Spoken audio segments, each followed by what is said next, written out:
Hello, welcome to another episode of Global Pause Rethink the Future, where we are rethinking our market orientated way of life in the hope of setting out a way of surpassing it. So, in today's episode, we're going to be looking at seeing beyond demand. What would it mean if we could consider not demand as being somehow commensurable to consumer sovereignty, but rather command? So we're going to be exploring that to uncover latent possibilities towards life. So rethinking demand in light of command. So what do we mean by demand if our way of life is about consumer sovereignty? Consumers demand products to satisfy their wants. But what does it really mean to have consumer sovereignty? What does sovereignty mean here? Now, invariably, it's a matter of preference. So our choice is determined by options. If you're looking at it from the aspect of our demand is a given, but within the givenness, there's choices that will determine the nature of it. So one way we could look at this is to think of, well, what is the result if our way of life is given for these options to be given as such? Then what is the result of our demand in reference to the world that recedes for it? So we can say our demand orders. So we would have to look at the way how it does order. Ultimately, our demand creates a price signal, and this price signal relates to the factors of production that are organised for the things that we are orientated to rather than other ends that compete for the same factors. So in that regard, demand engenders supply. The signal from the end market is such that it brings those factors of production into alignment with our demand. So that context determines competition here, because if you're maximising a return from the opportunity that the business is focused on, then what determines the price of the factors of production? That's the way how it's rationed according to the end that's giving the most return for those factors that could be used for other ends. So in that way, we can say that demand, for people to be sovereign in the way of their demand, is such that we control the output of producers. And invariably, that's the way how economics always frames consumer sovereignty. It always considers it to be a situation where the desires and needs of consumers control the output of producers. So through the price signalling, the competition for the scarcity of the factors of production that goes towards the end that our demand obviously legitimises. There are exceptions to that rule, and that's invariably just resolves upon where we don't have choice. So if we don't have choice, then there's no way the price signal would work in a way where the factors of production and the rationing of those factors that are given for multiple ends is a way of legitimising, say, one from the other, or orientating those factors towards a specific end relative to something else. So it really, in order for consumers to control the output of producers, there has to be an element of choice. So what can we say about our way of life in reference to demand when we consider our agency or our sovereignty only extends as far as our demand? The issue here is that we can say that our relationality is predicated off want. So if that's the denominator, then want can be engendered to legitimise demand, and that demand then will order in a way it makes want the primary motivator for the ordering. If our way of life is about engendering want, a state of want, then what you're doing is that you're ensuring want persists to ensure demand can be met when it can be disinhibited, so that ordering of those factors production can ensue. So in framing life through the vision of what constitutes the good life, say through the accoutrements of that lifestyle, let's say, that we would emulate as the model that legitimizes our aspirations. Key here is to look at it from the aspect that if you have a vision that constitutes that good life where price is no object, and so the rarefied objects that are given within that, the vision that constitutes it is such that it depends upon your means. And so if you're looking at the way how you're disinhibiting your aspirations through the means that you make of yourself in order to achieve it, then the objects, so if you're looking at in the mean of your existence, those objects that you would look at the way how you furnish your life, they become placeholders until the right one is bought. You are really waiting for the means that you make of yourself to catch up with your aspirations. And so because when you're defining your aspirations through the consumables, they are a sign of affluence, and that affluence has legitimacy from your aspirations. When if you're considering it from your aspiration relates to the way how that we're resolving upon emulating a form of sovereignty, as it were. So that's sovereignty, so to remove yourselves from the claim that otherwise money has over your life to ration life. And so to constitute ourselves in the exceptionalism that we reserve when we consider our agency is determined by our wants. So that's a key distinction when you're looking at the way how things become substituted as dependent upon the affluence that people have. So now let's look at command. So what would command consist of? So if we're framing demand or consumer sovereignty in light of controlling the output of producers, then there's a qualitative difference between the sovereignty where command would be given.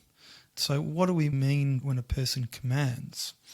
So we can say they direct, they define in order to direct, and we could say they order. Ordering is presupposed within demand, but maybe we could say order as far as the orientation goes. When we're looking at it from the aspect of the no one of the consumer, command is completely different when we're usually framing the hierarchical understanding of one that commands. But if we're looking at the vestiges of what would constitute sovereignty in our way of life, there is an element of command that exists within that sovereignty we don't demonstrate. So the qualitative difference here is that when you're looking at our way of life and we are no ones, for a no one to command is completely different to, say, a king that commands from on heights, a figurehead of a state, even elites. What is elitism other than presupposing a height above the plebs? Okay, so when you're framing a command of dispensation from on high, there is a directionality or an orientation. But when it comes from below, it's qualitatively different because it doesn't presuppose any kind of elitism. We're looking at the everydayness of people's lives. And it's a key distinction when you're looking at difference that can be engendered as a result of that form of command. So, but it's essentially it's got to do with an orientation, we can say. In order for a command to be given in our way of life, obviously it has to reference the presupposition of our way of life. Because if you consider that currently want is engendered, so demand can be given. We can order the factors of a production through the legitimacy of our demand, which is only really the legitimacy of our wants. And so we've always got to look at what underwrites our wants. But in this context, to command, we have to give context to the presupposition of an orientation that is obviously pre-existent. So when you're looking at, because if you don't do that, then that would just presuppose that the command is just going to orientate within the same direction that is currently given. In order for command to be given, then it obviously has to differ. It has to diverge from that current pattern, and it has to differ in a degree than what would otherwise be solicited when command is never given the due regard that it could be. But we don't give it that because we're only considering sovereignty from the aspect of our demand. How can we say that? Well, we have to consider our way of life once again. So if we're market orientated, that presupposes orientation is coming towards us from branding and marketing. So the orientation of marketing and branding is about disinhibiting our wants so that we may demand, and that demand becomes legitimised as the extent of our agency.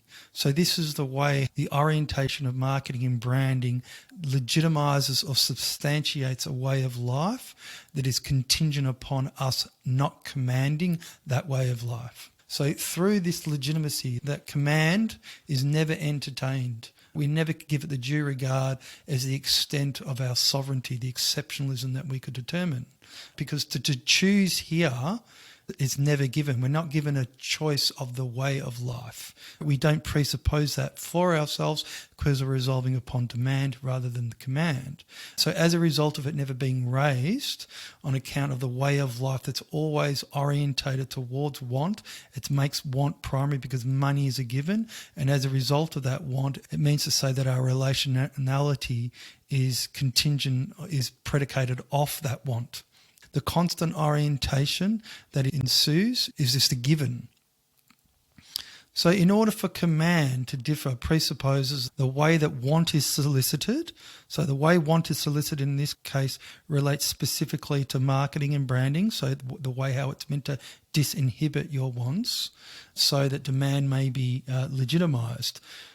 So that our agency can be circumscribed to the ordering of the factors of production rather than the world that is a given or receives when demand is the extent of our agency. That's the way we are not given the credit for creating the world, or the way how that we substantiate that we don't have any credit towards the way how the world can be created. Okay? It's not that somebody else is doing it. It's just that the orientation of marketing and branding and legitimizing is our wants, and that obviously feeds off the spiritual aspiration that's put into play here, is such that people can't see that they get beholden to a way of life that becomes a snare or a holding pattern. So command here, the distinction is that command no longer tolerates the arbitrary limitation or diminution of agency. So what does that mean?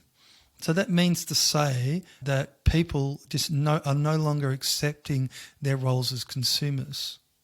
All right, or producers either. It's completely different because they're one and the same thing. If you're a producer, so if you're only looking at the extent of your labour, then you're only circumscribing your agency to you producing a specific good, and not considering the full extent of your agency is the way how that you actually create the world. There's a qualitative difference between production and creation when you're looking at broadening the scope, because the relationality, if you're talking it just from a producer, is still want underwrites your production. So here it is the case. This is where, if you're looking at qualitative difference between worlds, and this is maybe one of the things that we will see unfold in the next few years, is that if people are saying no, well, what are they? When a person's commanding, they're commanding the way how that you're meant to approach me, are they not? And it's like, well, you cannot approach me in the manner that you have approached before through marketing and branding. There has to be a qualitative difference in the way that you address me, and you have to do justice to the fact that I actually create the world. Now, if the way how people are orientating towards life has command, then the difference in the world that is engendered as a result of that is qualitatively different. So if we can say that we're being directed by want so as to only command the factors of production, well, that direction of want is a way of concealing the command that extends beyond the factors of production. There's a lot wider scope as far as the agency that's never given in that context. And so the issue here is that if people are just fed up with always being sold at, all right, because there's a diminution of what it means to be. Also that if you consider If you're only as good as the wants, and wants are engendered, and so your demand is only given, is not even, you're not even given credit for your demand if you consider the way how wants can be engendered. But let's presuppose that you are given that credit. Well, the diminution of agency that's presupposed when that relationality or that form of agency is defined according to the good of your wants preserves a way of ordering that produces you as a consumer, all right? So a product of our way of life. So if we don't accept ourselves as products of a way of life, then the only way that you can do justice to the insight that you have is to understand your sovereignty. So it's to understand the exceptionalism that you have to make an exception to a way of life that's given to you that disinhibits your wants, so you may demand, but through that demand, you are creating the commodifization, as it were, or the product that you essentially sold. Your data is sold. Okay, you're not giving any credit for anything. So the context here is that if we no longer accept ourselves as a product, it can only mean one thing in light of that agency that is never taken up. When our receptivity is such, we allow the disinhibition of our wants to be given, okay, and that are legitimised through our own the spiritual aspirations. So if the spiritual aspirations are the same, so we talk about the model of independence. The key distinction here is that to become the domain of a command means the orientation differs through the exceptionalism that reigns. So the exceptionalism starts with the way we're always dressed as a consumer, but then if you're looking at the full portent or the full scope of your agency and the way how that directs and what you put into play, so we look at the marginal way how that we receive ourselves, so potentialising our time beyond the economic good to temporalise place for a common surpassing, then you are literally looking at a way of life that differs from being market orientated, because that command is given justice, or the exceptionalism of the no one is given justice to actually orientate the world in the way that people want, rather than it being dictated from on high, from people that arrogate to themselves a form of exceptionalism of whatever. I mean, what? Insight into the way what people want. This is the arrogance. The arrogance that you have somebody saying that this is what's best for you. They know better than you what you want for your life. It's ridiculous.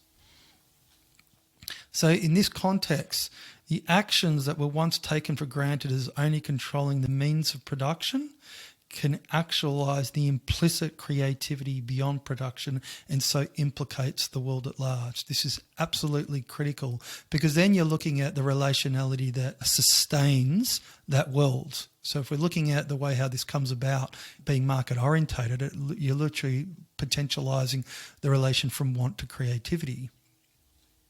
And this relates to the democratisation of creativity. And this is why enterprise good has been established, is to frame our understanding of our way of life, but give due context to where we are, and then get people to understand the full scope of what's available to us if we work in a manner that does justice to our temporality. Anyway, until next time, take care.